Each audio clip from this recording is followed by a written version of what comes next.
anyway. All right, now we are officially recording. Welcome to this webinar and conversation today on sabbaticals. Our two guests today are Natasha Vedder and Elly Boersma, and I'm going to ask you both to introduce yourselves. Sure, I can go first since you said my name first.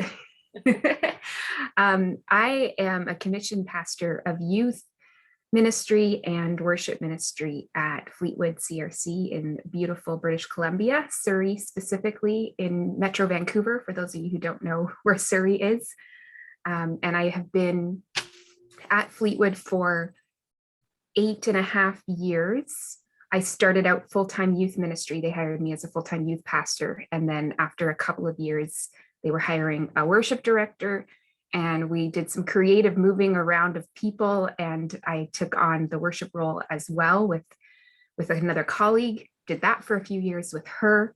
And then she left, and now I find myself still in both positions. And over the last 2 years have worked with different worship interns and currently sort of a part-time worship assistant, for lack of better words. One of my interns turned into a more permanent position. So that's what I do now. About a quarter of my time is spent doing worship ministry, and the other 3/4 of my time is spent doing youth ministry but I'm only actually 32 hours a week. So I'm not even in a full-time position. So there you go. That's a little bit of what I do. Yeah, and I'm Ellie, and I'm in St. Catharines, Ontario. I'm the pastor of worship at Covenant CRC, and I've been here since 2013, so about 8.5 years, same as Natasha. My job has not really changed in that time, aside from being ordained as a commissioned pastor shortly after arriving here. And I have a little addition of young adults ministry is kind of like sprinkled on top for it got added to my plate after we canceled our second service on Sunday evening. So they figured, oh, she has lots of spare time to fill with other things. So that's what happened. So yeah, I've been here. This is my first and only church position that I've been in. And just speaking on the sabbatical topic, I was supposed to have a sabbatical back in 2020, but we all know what happened that year in the world. So it's been postponed, and so I'm very, very eager to pursue something this year and to see what that will look like. How far along were you in planning for a sabbatical for 2020? I hadn't put any like concrete things together, but I'd had a few conversations with some like mentors about what they would do for a sabbatical. So I had a few like ideas, and I had a seminar that also got postponed by 2 years. That's now hopefully happening this summer. So I had a few things in place, but not like, I hadn't fully booked out everything. And yeah. Well, thank you both for joining us today. One of the things that I think everybody is hearing lately is that church leadership is burning out and exhausted after the last couple of years. Maybe not burning out, but exhausted at the toll that the last couple of years has taken. And not just on church staff, like look at our volunteers, especially those in tech and AV, our musicians, the people who just have Sunday after Sunday after Sunday had to kind of keep showing up and keep pivoting along with us as we've like navigated so many changes. So the idea of a sabbatical is really an interesting one that I wanted to dive into today, just to kind of pick both of your brains. So Natasha just finished a sabbatical, and Elly is about to start one. So we have both sides represented there, and I'm just curious if we can have a conversation with questions from Ruth Ann and Milena, if you've got them as well, just about the process for your sabbatical, what it kind of looked like the logistics of it, but also just the spiritual and the emotional components of it as well. I'm going to throw it first to Natasha, just to kind of tell us what did you do for your sabbatical, and what was the process to get that ball rolling?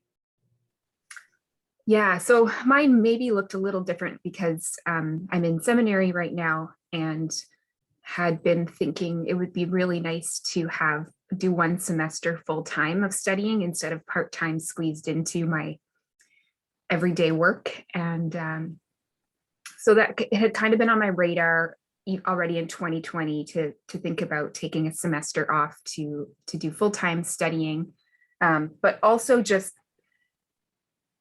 churches often offer their pastor sabbaticals around the year mark. That seems to be what I've just sort of heard of.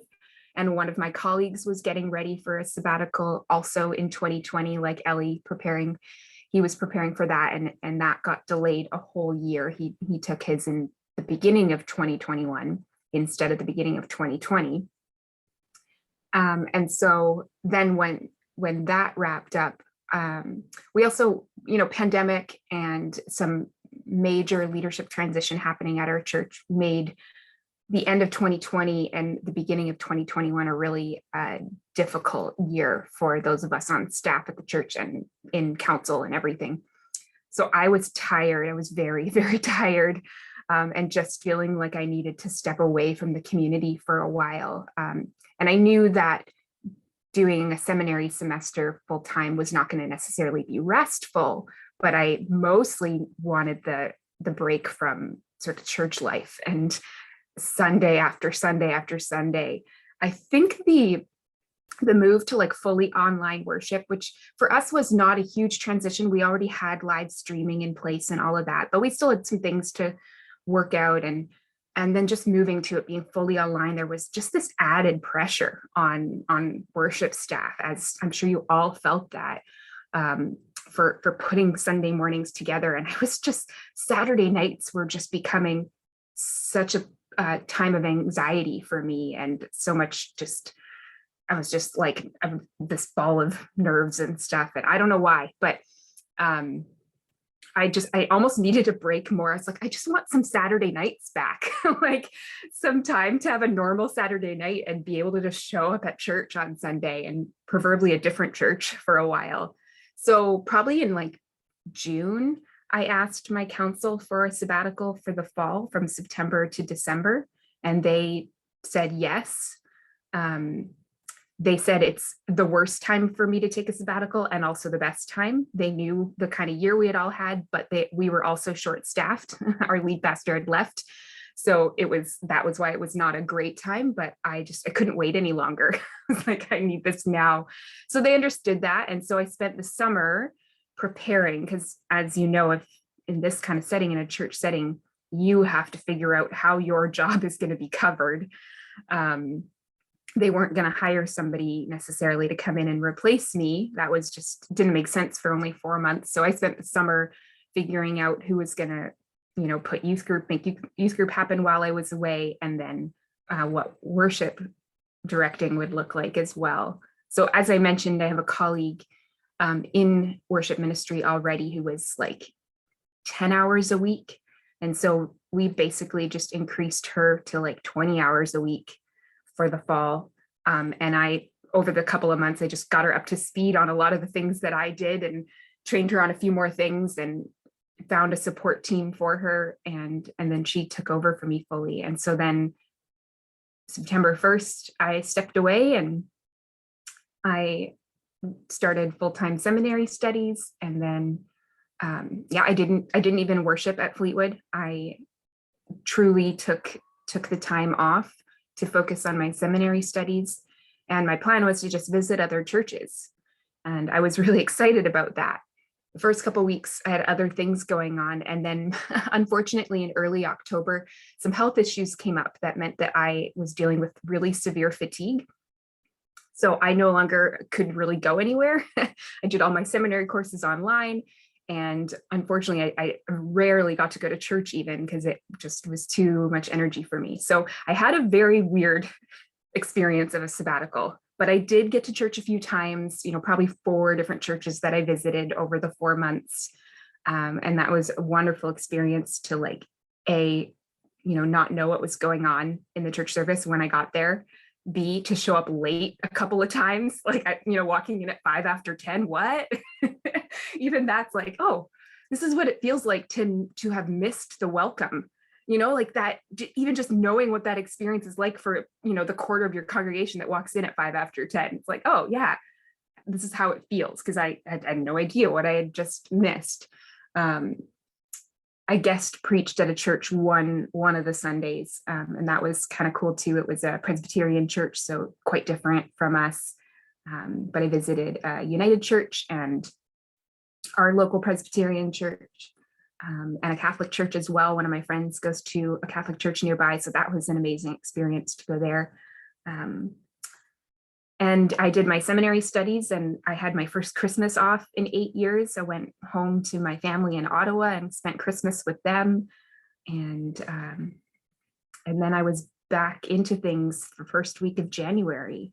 And I'll just share a little bit about the experience of sort of then coming back after really hardly stepping foot in the church building for 4 months, and then coming back. And my first day back was a Sunday where I wasn't involved. I just was coming to church to kind of ease back into things. And I think the gift for me was then coming back and seeing so many familiar faces and seeing people that I love, and singing familiar songs. All of that was just this really good reminder of like why I do what I do and why I love the people in this community, because I'd left in a place with a lot of tension because of some of the things that had happened in the previous year. But it was like, oh no, I do love my work and I love this community.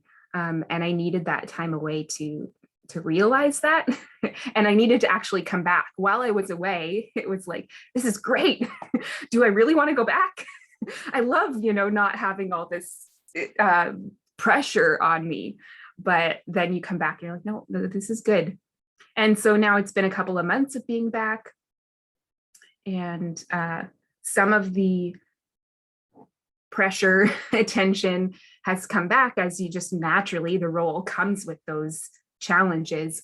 But I also feel like I hold things more loosely now.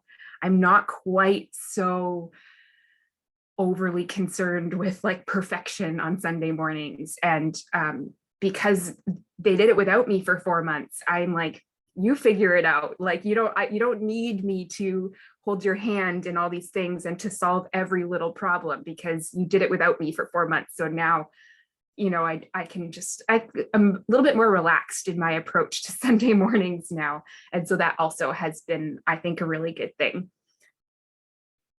So yeah. Ellie, how does that make you feel as you like stare into the future, knowing that this is coming your way? I'm curious to hear where you're at and your experience so far.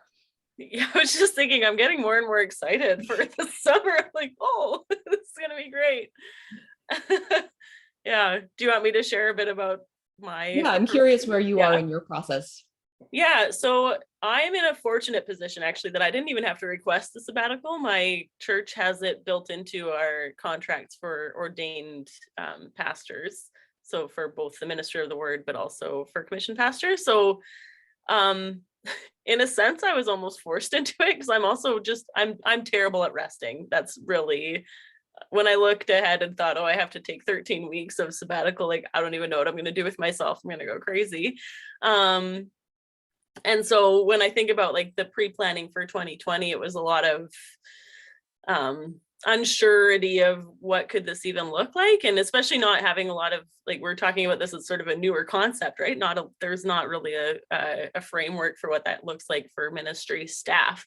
There's a lot of resources out there for pastors, like ministry leaders taking on these, or church leaders taking on these positions, but there's not a lot for like specific worship type of positions. And so it was, I approached it from the sense of, okay, I know my mentor took a sabbatical, so I'm going to reach out to him and get a little bit of context of what that looked like for him. And so in looking back to that, then I was considering doing like almost an exchange with another church, or planting myself in a different context, right? And learning from a more seasoned worship leader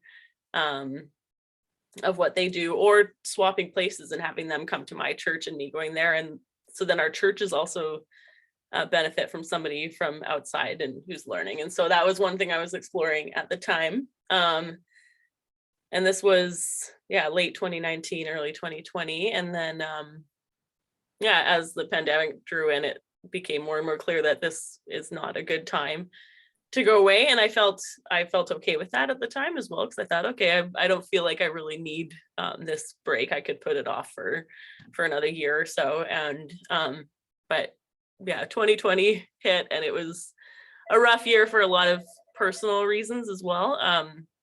I met my now husband the day that the world shut down, and the week we got engaged, his mom was diagnosed with glioblastoma and was given just months left to live. And so and then we buried her in March of 2021, just 3 weeks after we got married in a hospital chapel with 5 people and the hospital chaplain leading our service. So it was just being bombarded with a lot of things while also doing these pre-recorded services that we were doing, which in a way was a gift for me because we did a lot of we weren't occupied on the weekend because we'd have everything done by Friday. So we did a lot of pre-recorded stuff. And so my weekends were free and I could be with my husband, with his mom, and spending those time together. So that piece was actually a huge gift.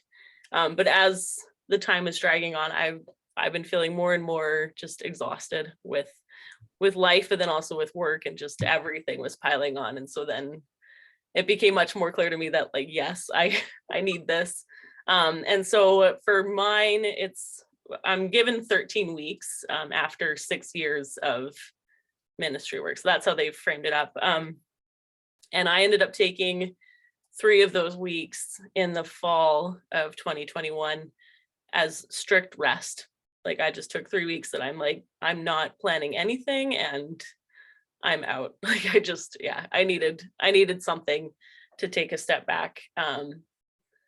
So, because part of ours as well is it leans a bit more into the learning end of things and less into the rest part of the sabbatical. So I had to push a little bit to be like, no, this is just for rest. I'm not doing professional development in this time.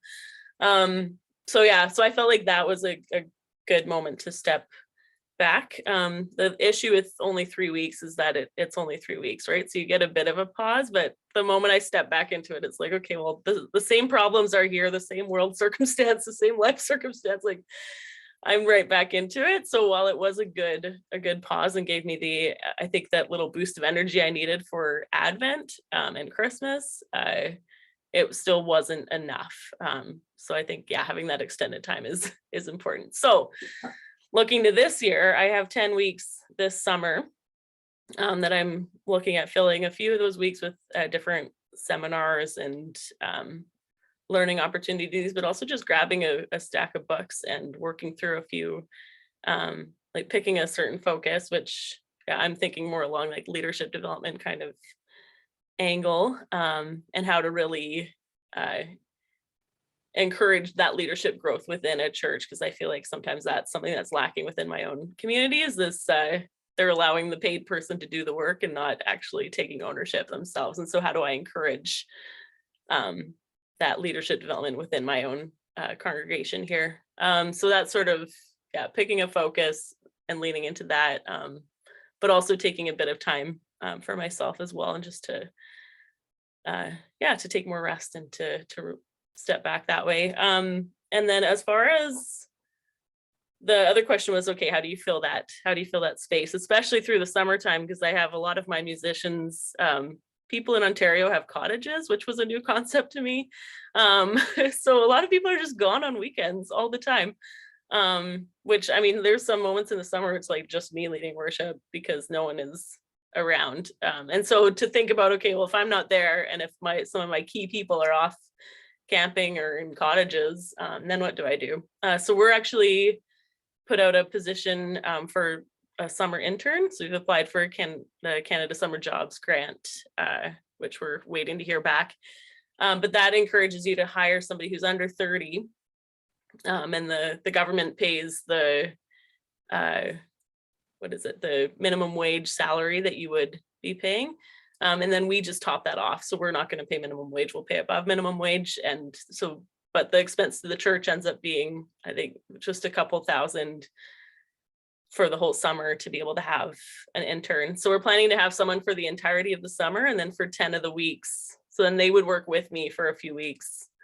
Then they're on their own for 10 weeks, and then we regroup and talk about how things go. So so we're looking for a summer student. If you know of anybody, can send them my way. But we're advertising through Redeemer and just hoping to get someone who's interested in worship ministry as a potential future. So that's sort of how we're looking to fill that position too, is to just hire somebody on and hoping for some grant funding.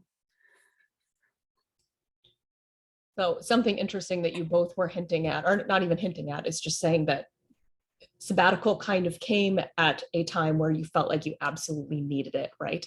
Like not necessarily a breaking point, but at a point where you're like, I absolutely, like, I need to do this for myself. And I'm wondering what proactive steps churches can take to offer this, or to start that conversation and to think about this before people hit that point, right? Like let's take it back a couple steps and let's offer it here instead of over here when it's now or never. Or like, I'm wondering, what are ways that, maybe this is a collective brainstorm, what are ways that churches can be proactive, whether that's like offering it like Elly's church in a cycle of saying, after 6 years of being here, you have X number of weeks to take for sabbatical. I don't know. I'm curious if you guys have any thoughts on that. Yeah, well, I loved hearing Elly reflect on, a 3-week rest in the fall. And I wonder, like, I'm given 3 weeks vacation every year, and I used to take it all at once. And then I came back feeling pretty refreshed after 3 weeks off in the summer. And that was really good. With the pandemic in the last few years and just things going on, I didn't ever feel like I could take 3 weeks off all at once. So I started splitting it up, and a week here, 2 weeks there. And then you don't quite come back as rested after only a week. What I learned from my sabbatical is, like, I think it was a month, maybe 5 or 6 weeks even in, where I finally felt like I was, separated from the church and wasn't feeling that, I don't know, not really anxiety, but, just the stress that comes with the role. And so I wonder if at least a starting place is a significant amount of vacation time that you can take all at once, and the permission to take 3 weeks off or a month, if that's all that can be managed. And then the other thing would be to not have to do all your work in advance before you go, because otherwise you're just even more exhausted when your vacation or sabbatical time starts. Like, I think for me, like with my 2 roles, I had to do a lot of pre-planning for youth ministry, and that made August really exhausting. But at least with worship side of things, I could just say to Sarah, all right, here you go. I wasn't pre-planning anything, but if I go on a 2-week vacation, I'm pre-planning those services before I go. So the gift of somebody else stepping in saying, I'll just do it while you're away, and you don't have to actually work ahead, because otherwise that's not going to help. So I think, like, for churches just to think about that as a starting place, and that goes for anyone, like musicians, volunteers, paid staff. Everybody needs a break. When I got back, like the first week back in January, one of my lead musicians was just having a lot going on in a course and doing some other volunteering. And she came to me and she's like, can I just take a break for like a couple of months? I just need to get through these things. And, she was doing a lot of worship leading in the fall, partly because I was away.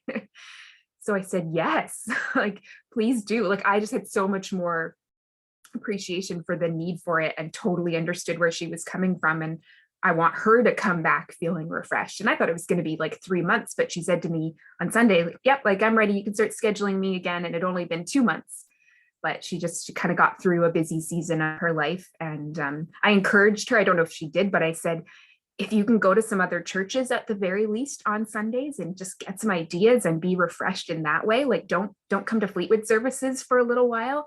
I encouraged her to do that because I know how much it meant to me. I haven't talked to her yet to find out if she did, but I think that's a great thing for our musicians and worship leaders to be doing, whether they're paid or not paid staff. They might then come back with ideas of how things can look different or be done differently. So those are a few thoughts. Yeah, I think from my perspective, I have a lot of appreciation for that sort of set term of, like, the way I felt when Covenant was like, you should take a sabbatical because it's been 6 years and that's our policy. And I wasn't ready for it. But I think at that time I was ready for it. I just didn't think I was. right? Because I hadn't reached that breaking point. And so I think to give people the space to step back before it's too far. We have that as well with our worship committee. It's a 3-year term that we put people on for, and it's renewable for another 3 years. So they could max out at 6 if they wanted to. But usually at the 3-year mark, I have a conversation with them and I say, we don't want you to get to a point where you're like, I need to step down, right? You should have that energy and be in a good place to step down and not be at that point of now it's been too long, because then it's, then it's been too long. So I think like having those set terms of ahead of time, and then you know what to expect as well, right? That it's okay, 3 years and I can step back, and having that permission to step back. So yeah, I don't know if 6 is the magic number for how many years to be working in a position, but I felt like, that was sort of a point where looking back, I was ready for it and I didn't think I was. So I think that's when you still have the energy to carry on, but you're needing a bit of refreshment and new ideas and new creativity. I have mixed feelings about terms, because sometimes I think people then just like, they think they're done. I've done my 3 years. And if someone's really gifted at what they're doing, like they ought to be serving in that, like as much as they can. So like, I wonder about terms, but more in the sense of like, after 3 years, take a rest, but we fully expect you to come back and serve in this way, whether it's a month off or 12 weeks off or whatever the amount of time is, but like, or a year, right? I mean, there are people in my church who do that on council. They do their 3-year term, they take a year off. They do a 3-year term, they take a year off, like that. And so you can plan for that too. You know that they're coming back into this. It's not like, oh, we need a new person for this role for the next 3 years. It's like, no, let's offer, like, encourage them to take a rest, and then hopefully encourage them to come back. And if it was a good experience for them to serve in that capacity. If it wasn't, obviously they need to find a different place to serve, but yeah. Can I just say something about that 6 years and then 13 weeks and the preemptive getting it in there?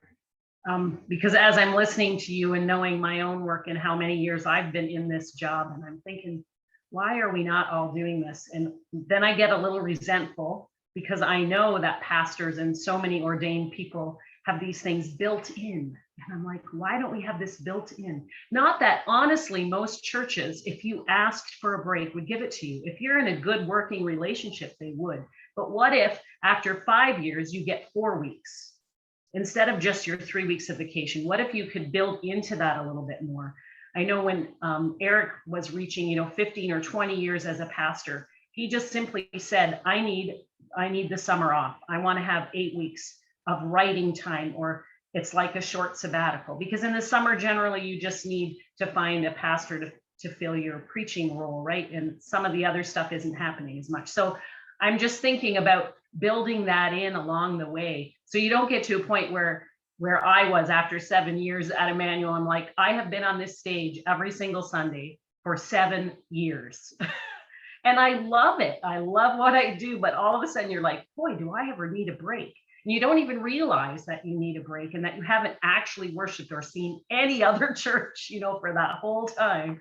So I wonder if that incremental, at 5 years, you get 4 weeks, at 6 years, you get 10. I don't know. Mm-hmm. Maybe that I don't want to conclude that, after 8 years, we should have 3 months and then 10, so big, but just little bits at a time. Because I think and I'm hearing what you're saying too, and I really struggled with that when I first started working at Crosspoint, because I hadn't done it like that at Emmanuel, but that I had to do all the work prior to going on vacation. So I'm like, so I don't really get a service. I mean, I know I'm not playing piano or leading, but I actually had to do all the work of setting up all those services. So I'm like, how is that time off when you have to do 5 services in the last month, for the next month? Anyways, I'm not complaining. I've had very good working situations, but I think it needs to be in there. And Ellie, I really appreciate that you have that in there. But again, you have a different kind of degree, a commissioned pastor, maybe that's how they look at it differently. And I wonder if we could, raise the benefits a little bit more in our work. And maybe that's something that worship ministries can look into as well, Katie. I'm wondering if there's a difference here between having to ask for a sabbatical and having the expectation there that you take one. Yeah. Because if you walk having- into a new job, even as a 20-hour-a-week worship coordinator, with the expectation that after 6 years, you're granted a full month of sabbatical. That changes the conversation versus getting to a point where you're like, I need this, can you please give it to me? Yeah.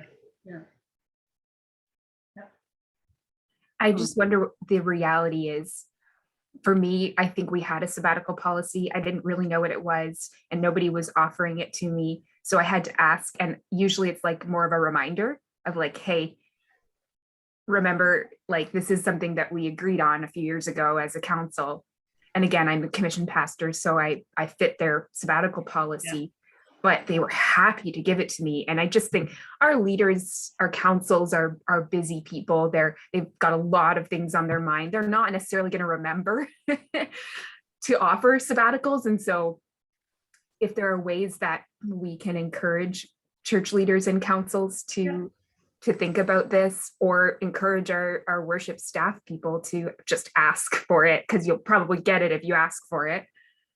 I have a friend in youth ministry here who's not like a youth director, and after 5 or 6 years, he had a couple weeks of vacation, and he just asked them for another week of vacation. He's like, I've been here a while and I'm just feeling like I think it was like a 4th week of vacation that he wanted. And they sent him out of the room and they talked about it. They came back in and they said, we've denied your request because we actually want to give you 5 weeks of vacation instead of 4. I'm glad you went there, Natasha, instead of the other way. Because I was like, oh, that poor guy. Right. But I mean, like, so you just nudge the idea, and then it's like, oh no, wait, we actually want to give, so, ask for a little and then you might get even more. But yeah, having to ask for it isn't the best feeling either. You want to be blessed and acknowledged for what you're doing too. So maybe there is something denominationally, classically, we can do to encourage churches to think about this. Because again, I don't think it matters whether you're a commissioned pastor or whether you're not, whether you are 10 hours a week or whether you're 40 hours a week. If there's still that Sunday rhythm, like both you, Ellie, and Natasha were talking about, that like all of us on this call know that Sunday rhythm, that Saturday night looks different for us than it looks for everybody else. And Sunday, at least I'm guilty of this, that like even on vacation Sundays, I still go back and watch the live stream now just to see how everything went, right? Still, it's ultimately your responsibility. I was totally creeping up. Okay, don't listen from the DCCRC. Totally creeping on the DCCRC like Facebook, YouTube page this last Sunday, because I'm like, I still planned that. I'm still ultimately responsible for that. So it doesn't matter, right? That's still your responsibility, whether you are 10 hours a week or 40. Yeah, I really don't, oh, sorry. I don't really think it should matter what the amount of hours or even like your education behind you, right? Does a degree qualify you for a break compared to somebody who doesn't have the degree but does all the same work, right? Like I think then we kind of create these classes of categories that are unfair. I felt like I think Ruth Ann was mentioning just that having those little incremental pauses, and I think there's a lot of wisdom in that too, and potentially a little bit more practical for a lot of our churches as well, especially if they're thinking, okay, well, it's going to be really difficult to fill 3 months of this person being away, but we could give them an extra like couple of weeks and we can handle that, right? Like it's something that's a little bit more digestible for a lot of churches. And I think, that's something for people to consider for sure. I also think that over COVID, that there have been some churches who have given their musicians the Sunday off, and they just didn't have like music led by their team. And I see that as a positive, even though I get that that's sad for that church and they're not getting, their own live worship leaders. They had a sermon, recorded or whatever, but they gave, because people were just exhausted. And if you don't give them some kind of break, you may lose them completely. And I feel like a Sunday off at a consistent rate is also important. I didn't do that enough at Emmanuel, but I also had tons of energy and I just really liked it. But now that I'm in this other church and there's enough people to cover, and I'm getting just a little bit older, not too much, but enough that I'm like, it's kind of nice to have a break. So every 2 months, I get a complete break off that Sunday. And I know that doesn't even sound like much, but for me, it's a big deal when I've been consistently on the stage, leading or piano or whatever. It's like, wow, it's really nice just to sit. I'll stay at home and watch the live stream, or I'll go to church and watch. And it's a huge blessing. Even as I still get a bit angsty, because it's still kind of my responsibility, but it's not. It's just a beautiful thing. So taking regular breaks, I think, is important. That's what I was going to say. Like the blessing of having two of us on staff in worship ministry at our church allows us to not always both be on every Sunday. So we alternate, like each month, one of us gets one Sunday off. So every other month I get a Sunday off. And whether that means I just can show up at 10 o'clock and participate, or I don't come at all, or stay home and watch the live stream. Like it's totally, often it's, I got to go away for the weekend or something like that on that Sunday. But like this past Sunday, I asked for it off. It happened to be my birthday on the Sunday. So I thought that's a good opportunity to, pick that Sunday to be my Sunday off. And my mom was in town and stuff, so I could just show up at 10 o'clock. So we still went, but it was a different experience. And I'm getting, because of my sabbatical, I can do that now. I can show up and not be super stressed. I was a little irritated that the Christ candle didn't get lit because I wasn't there to remind someone to do it. But, I got through that. And other than that, the rest of the service flowed nicely and I was able to just participate and enjoy it. I've totally done the same thing watching a live stream. I'm like, they didn't light the candle. I can't believe it. Oh, so also with family and all, working out with other people who are important to you and realizing the necessity of also having space for them. I have never had a Christmas off with our kids, right? Like that whole time, especially, high school, and then they come home from university and they're just chill. They have nothing to do. They just want to hang out. And I'm still in, this mode. We took a week off in January, and that's when we had our Christmas this year. I have never had such a marvelous family time around the Christmas season. So I guess it's my own fault, but I'm just encouraging us to be okay with taking some time off here and there as well. So we've had interesting conversation about this from the leader's perspective. I'm curious if we can flip that on its head and talk about why sabbaticals for staff are important for the church. Because we've talked about it's important for us, right? Because it's up to our emotional and our spiritual health and well-being. But why is it important for the church to offer sabbatical, to give the gift of a sabbatical, and just to be mindful of, even if it's not a sabbatical, an extended break for staff? I think it shows, teaches, tells the congregation that rest is important. Like you're modeling it for your congregation. Like I shared the worship leader that asked for a bit of a break once I got back from my sabbatical. Did she feel more comfortable asking for that because she knew I had just taken a break? Yeah. Right. I went on sabbatical after 7 years at Emmanuel. I asked for it. They gave it to me from May through July, 3 months, May, June, and July. And it was really, really good for the congregation and for all of the other people that were put in place to take over certain parts of my role. I think there's an appreciation in them that they didn't realize the amount of tasks and responsibilities that I had covered when I was working, and just gave them a greater responsibility as well for them, for their own worship, and for the things that they could do and the gifts that they could develop. It was really good for people to see that they could worship without me, that all of these things could be done maybe a slightly different way, but through the volunteer efforts for those 3 months. So in that sense, it was good for the church and for the volunteers. I think it also creates a space for people to step up, right, and to step into those roles and to fill them in different ways. And there could be those that volunteer who wouldn't normally have volunteered under me asking them, but someone else asking them, maybe then they're more inclined to do it, which is great. I also recognize too that, like, I have a style. There's a certain way that I lead worship, and I mean, I think I appreciate the way that but there's other ways of doing things, right? And so to have someone else come up and to lead in a different way, I think helps expand the congregation's understanding of what worship is, but also just gives them a broader taste of music and of style and of approaches that will be different than how I have shaped the music of the congregation. Because I think you can't really deny the role that the leader has in like creating that or curating that diet that the congregation has. Like, there is a piece of me that's part of that, and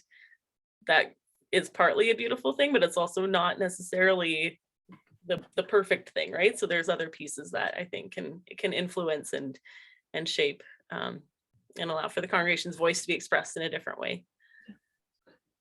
I wonder what it would look like to have like worship leader swap, like the wife swap TV show where they like, wife swap. I'm wondering what it would look like to have like CRC worship leader swap. Like find another CRC that's not that far away, and you each take a Sunday and you swap, not swapping pulpits, right? It's not swapping pulpits. It's like swapping benches, I guess. Would that be the equivalent of it? But just to give your congregation the experience of worshiping under someone else.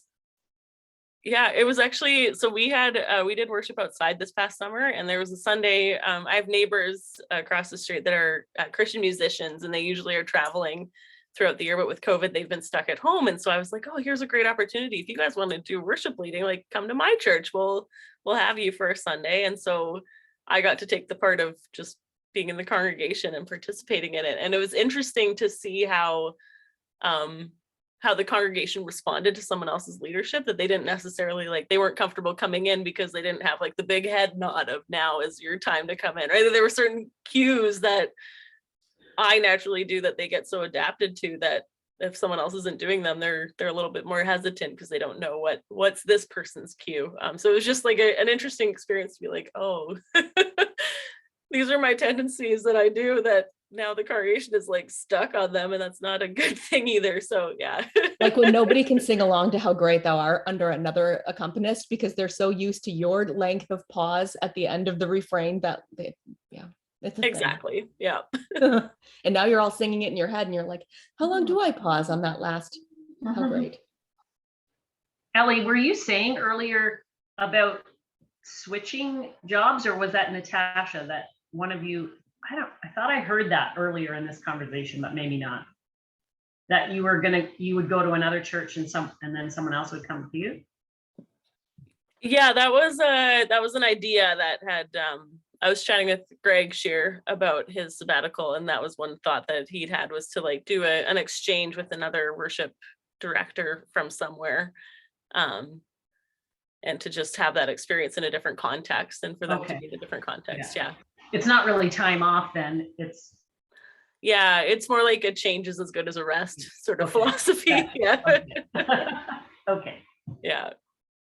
So if you looked at that not as time off, but as an educational and just a way to broaden your own worship leadership, but also just to keep you flexible, right, to a certain degree, because leading in anyone's church other than your own is always going to be a stretch. I don't know. Anyone want to swap?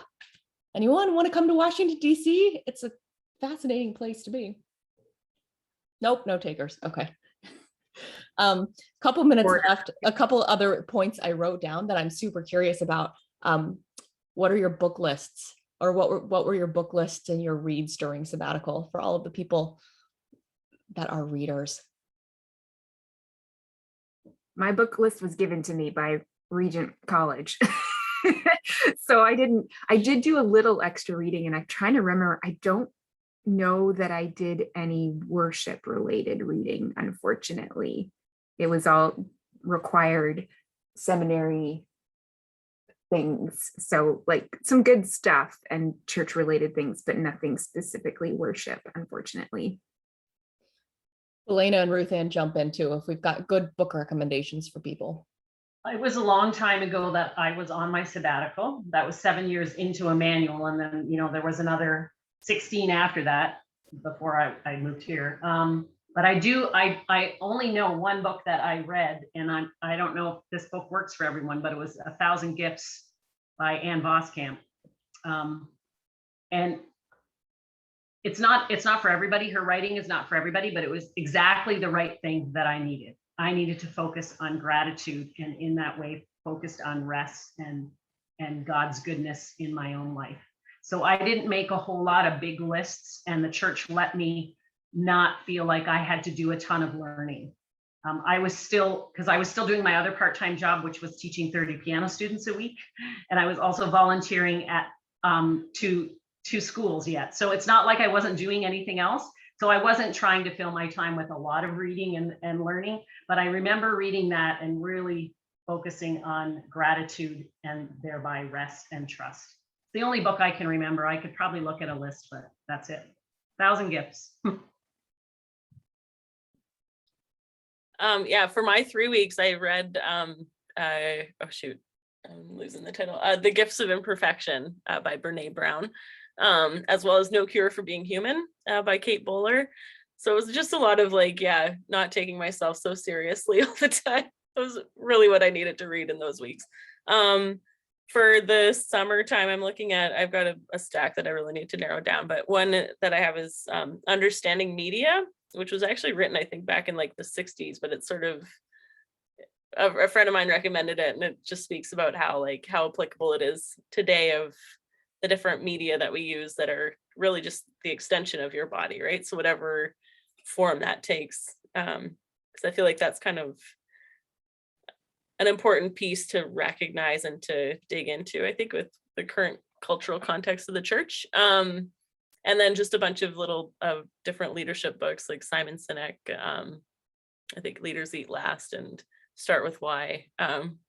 So I've got a few on a stack that I need to narrow down, but yeah, not really a lot of worship related ones specifically, which is interesting to me, but I think those are the things that I get quite often at conferences for more specific focus things. And so when it comes to taking this 10-week, it's almost more of a bigger picture kind of approach that I need to take.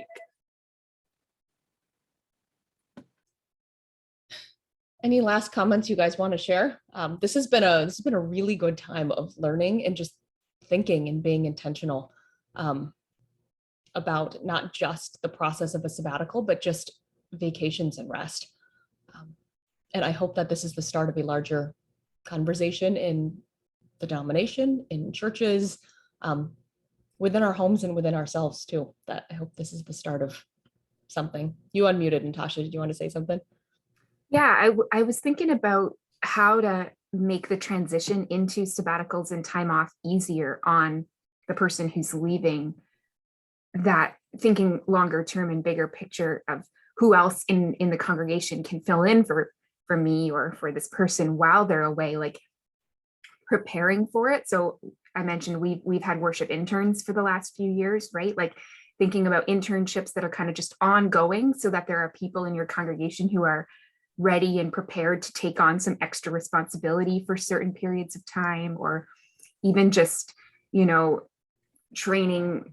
For a while, I was just sort of making sure that I had a few other people in the church that knew how to set up ProPresenter, that I wasn't the only one that knew how to actually set it up for a service. So I had people who knew how to operate it, but actually, those extra things that you do behind the scenes, just making sure there are people that know how to do it. So you want to go away for 3 weeks, you can just say, hey, can you do ProPresenter for those 3 weeks? Can you do this? Can you do that? Or one person, like an intern, who can just be given more hours for that period of time. And that's a longer process. And I'm happy to share if anyone's interested in seeing kind of our job description and proposals for the different interns that we've had over the years. I'd be happy to share that, because it's been it's been a gift for, we focused on young adult internships and offering that to them. And they've all just really appreciated the experience of it. And then you have people ready to go to step in and fill in for you at different times. Where have you found your interns? All from within the congregation. Wow. Yeah, just so they're just young adults that, like, a lot of times they're doing a gap year. You know, they just graduated from high school, so they're working and they can squeeze in an extra 10 hours a week. Or I think we started, our first intern was like 6 hours a week, and then we upped it to 8 hours a week the next time. And they were just semester long, September to December, January to May, that kind of thing. We're looking this summer at having one in the summer, which we don't normally do. But again, for that purpose of when I take vacation, when my colleague takes vacation, the intern is there all summer and they can just cover, and so that I don't have to do all this extra work when my colleague's on vacation and vice versa. Right. So we're looking at that right now. I mean, that's very similar to having a pastoral or an intern from seminary, which makes it easier for pastors to take some of their time off as well. I mean, we've had an intern pastor for like 3 times now, and that does ease up the responsibility and the necessity to teach that other person. I just had not thought about it for worship for some reason, but it's a great idea. Ellie, I hope you find someone too with your Canada Jobs grant. That would be awesome. Let me know how that goes. Yeah, will do. I'm hoping we get approved for the funding, because otherwise that plan is out the window and I have to start from square one. Yeah, I think because what I'm hearing from Natasha too is like filling your own void is also a big task, right? And so helping churches themselves figure out how to fill those voids, because when it comes to pulpit supply, it's a lot easier. You've got all these retired pastors that are hanging out in different cities that can come and just fill the pulpit for the Sunday. But when it comes to leading a whole team of musicians or so, it's a much more complicated and dynamic sort of task in a certain way.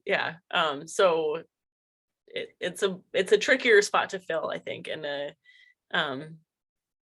so I don't have a good idea of like what would be the way to do that if you had a roster of musicians. Well, those people are probably already occupied at a lot of other churches, so it's I don't have a good answer for that, but I think if there was a way to help congregations think through how do you fill those voids, and I think funding is a huge thing too, not just funding somebody to go to a conference, but funding the space and to fill those spaces for churches, I think would be useful.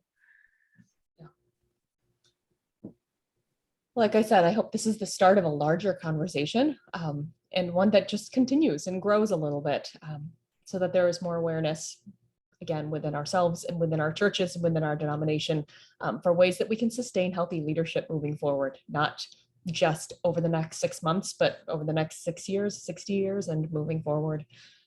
So thank you guys for joining today. It was a lovely time of conversation, and here's to health